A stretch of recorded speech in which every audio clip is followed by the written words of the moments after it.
Before New Line Cinema became a huge studio from their success from Friday the 13th 3D, they were on a mission to create a hit with Alone in the Dark. They hired the director from the second Nightmare on Elm Street, along with big-named actors like Donald Pleasance, Martin Landau, and Jack Palance. Although Alone in the Dark was finished shooting before the third Friday the 13th, it premiered a couple of weeks later, and was mostly passed by due to the popularity of Jason. In this movie, we see Dr. Dan Potter moving to a nuclear-powered city with his family. He's starting a job in a mental institution under Dr. Leo Bain.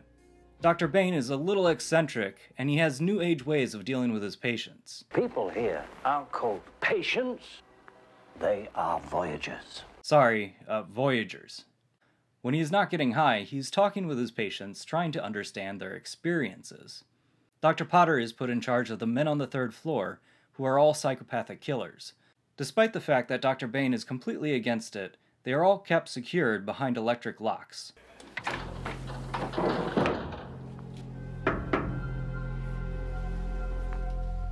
Electricity, man. The only thing that separates me from them is electricity. The four men on the third floor convince themselves that the new doctor must have killed the last one, and for that, he must pay the price. Dr. Potter!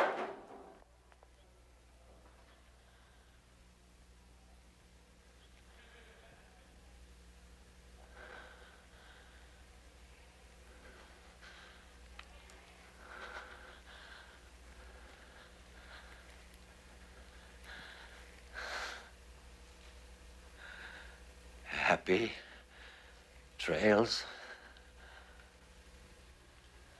I hear you, Frank.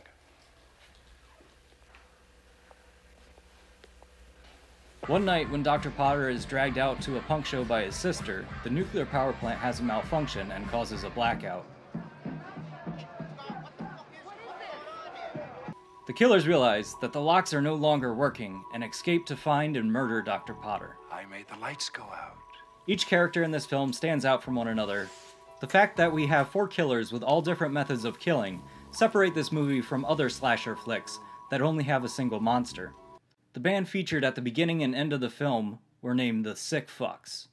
Allegedly, a few years after the film, one of the band members ran into Jack Palance in public and told him, "Hey, I was one of the sick fucks in the film." Jack Palance replied, "We were all sick fucks in that movie."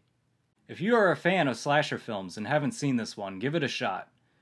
With an interesting story, fantastic acting, and dark humor, I can guarantee you will enjoy this.